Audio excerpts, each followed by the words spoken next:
channel. I hope you guys are doing well.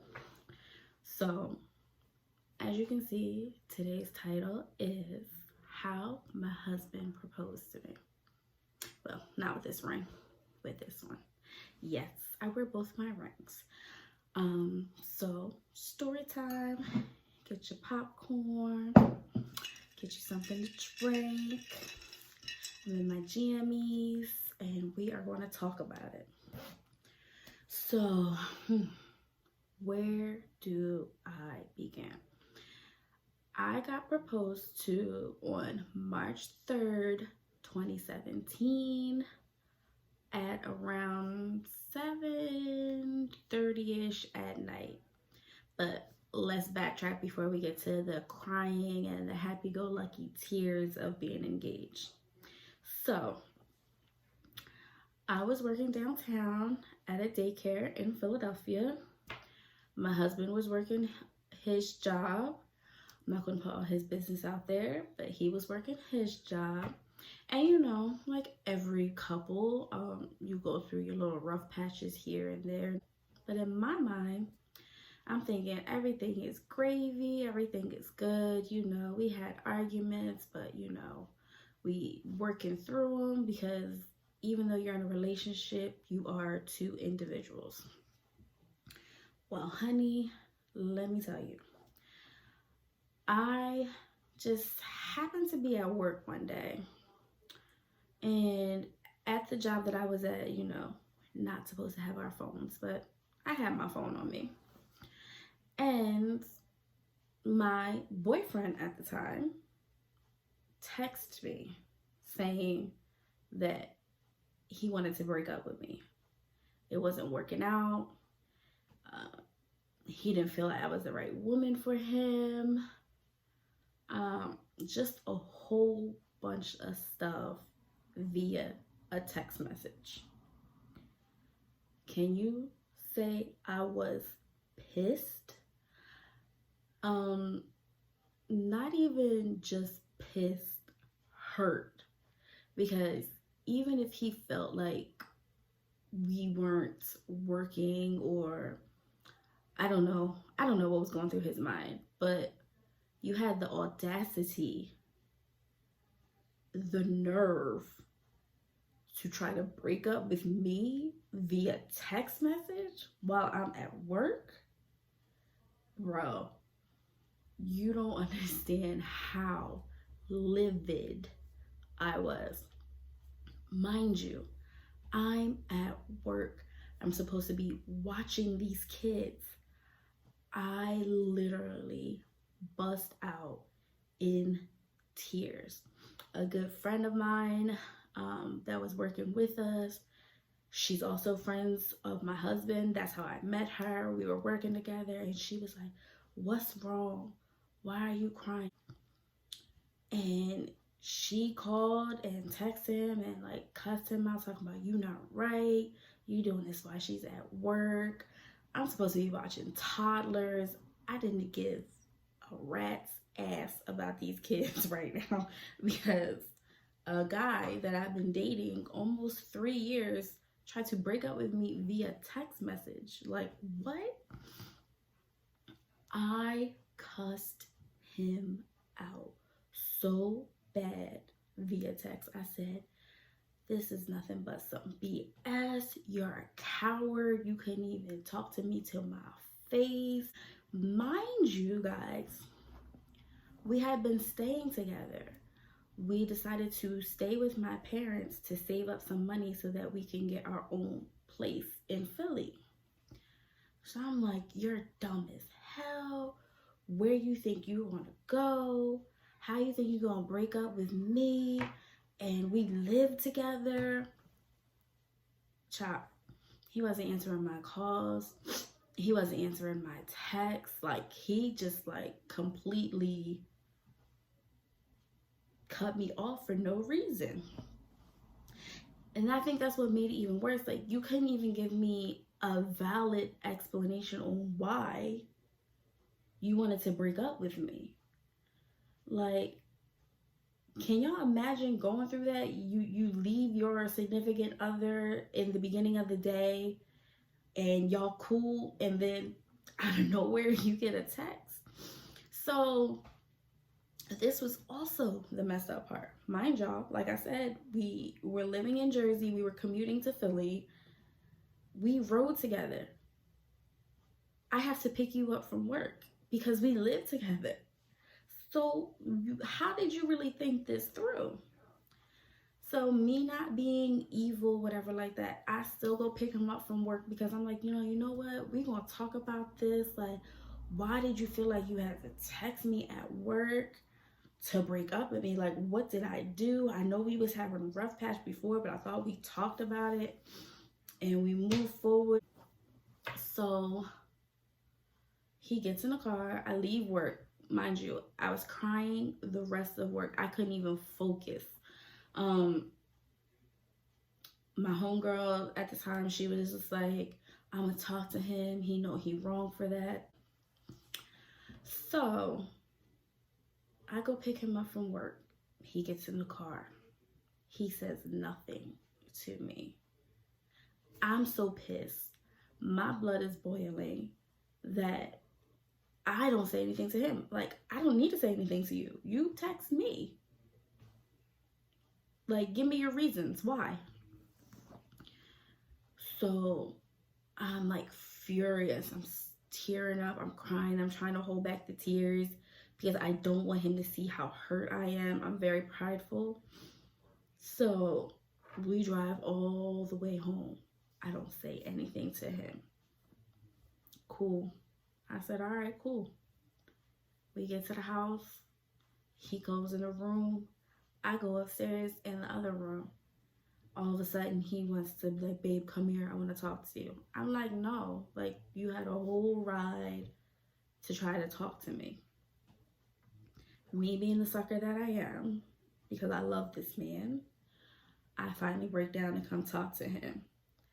He still never really gave me a valid reason why he felt that he had to break up with me via text message or attempt to break up via text message. We argued, we screamed, we talked, we cried, hugged it out, worked it out, boom.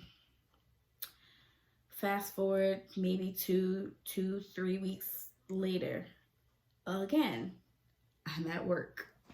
So for a lot of you that don't know, I am a Jersey girl.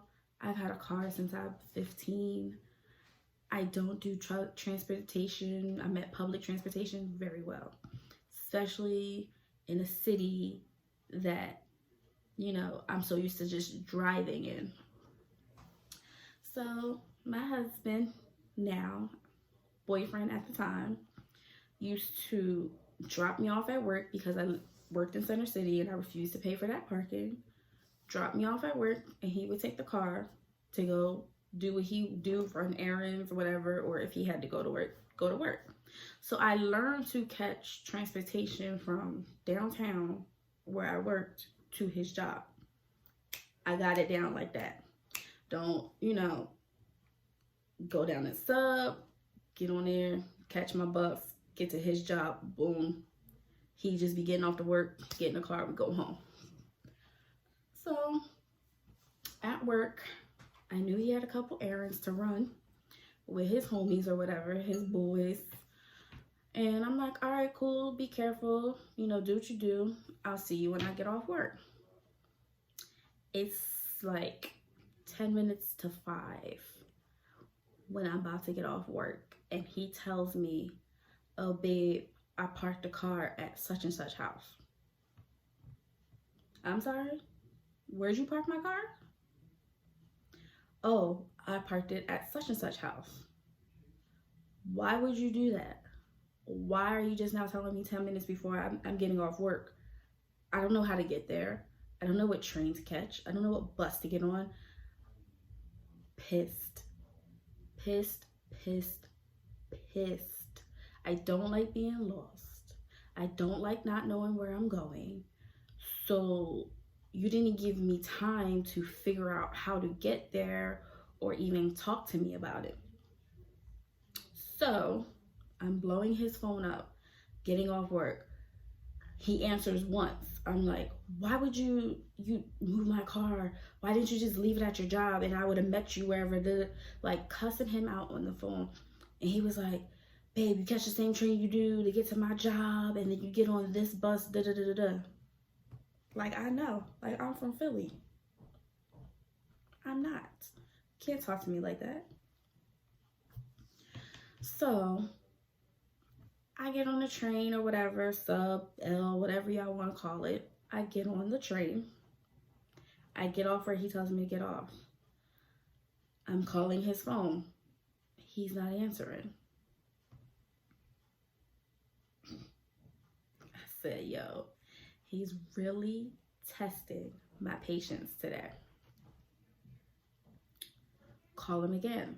He's not answering. Text him. He doesn't text me back. I said, oh, it's gonna be one of these nights again. We gonna have arguments over stupid petty stuff, right? Cool. So an associate at the time that was hanging with him, I called their phone. That person tells me how to get to where I need to go to. And I'm like, well, why isn't he answering the phone? They're like, oh, I don't know. We're in the music store. I'm like, yeah, I don't want to hear that. Tell him he needs to call me ASAP. He never called. I get to where my car is. I get in the car. And he had a studio session later that night. So I go to the studio. I'm sitting in the car waiting for maybe over an hour. He still didn't text me. He still didn't call me. He didn't even check to see if I was okay. It started snowing that day. I wasn't even dressed or prepared for the snow weather.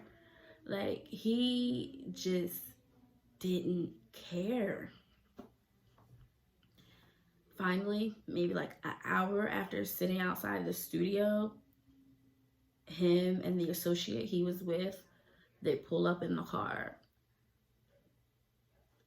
He gets out the car and walks right past my car into the building where the studio is. I said, oh, I'm done. I said, I'm not going through this again. You're not about to treat me like I did something wrong to you. Nah, we ain't doing that. I said, cool. He want to act like that? He could stay his ass in Philly. I'm about to go home. So the associate that we were with, and I keep saying associate because, yeah, it's just easier to keep people's names out of certain situations. The associate that I was with at the time, they knocked on my window, was like, come inside. I was like, no. Like, he walked by the car like he didn't see me sitting here. Didn't even like acknowledge that I was here, and you want me to come inside? Like, no, I'm not coming inside. No, I'll sit right here, or matter of fact, y'all can get him away home. They begged and pleaded me to come inside. They was like, it's cold, you don't want to run your car while he got the studio session. I was like, it's fine, I work, I'll put gas in my car, it's not that deep. And they was like, just come inside, stop being stubborn. I said, being stubborn? Like, somebody was supposed to be my man, my boyfriend, my best friend, like, just walked by like he didn't see me sitting in his car, and he's been ignoring me all day. Like, what? So finally, they get me to come inside. So we go down in the studio, and how the studio was set up, we had two rooms in the studio. The front room was like a dance rehearsal space, and the second room was where they did the recording sessions, all of that, things like that. So I didn't think nothing of it when I seen a couple people sitting there, because these are normal people who come chill at the studio regardless if they got practice, meetings, rehearse, like they chill in the studio. So I ain't think nothing of it. So I'm thinking, you know, whatever. I come in, attitude, hood on, ain't talking to nobody. I'm pissed. I'm cold. I'm ready to go. I'm ready to cuss him out. I walk in the room. I sit on the couch, and he's way on the other side of the room, not looking at me, not talking to me. I'm like, yo, like, no, no, not again. Nope, not doing it, not doing it, not doing it, not doing it. So, and I'm literally like giving him the stare of death, like, you're not going to acknowledge that I'm sitting here? Like, I walked into the room now, and you sitting way on the other side with your head down in your phone. I said, yo, I'm cool, I'm done. So, like, things were just going through my mind.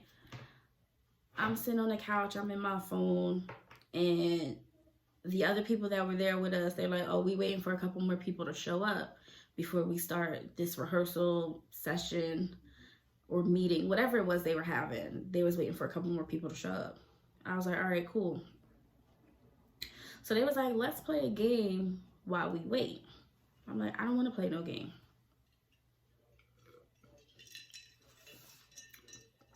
Iced tea is everything, y'all. I was like, I don't want to play no game. I'm not in the mood for no games right now. I'm not in the mood. I'm pissed. I'm ready to go. They was like, come on, Des, stop being like that. Let's play. It's a lot of tension in the room. I'm like, I don't want to play no games. I don't. I'm not in the mood for no type of game. None. I'm ready to go. I'm ready to have a conversation with him on why he's treating me like this. Like, we just went through something a couple of weeks ago. Like, what now? What now? They was like, Des, come on, let's just play the game. I'm like, all right, whatever. What game are we going to play?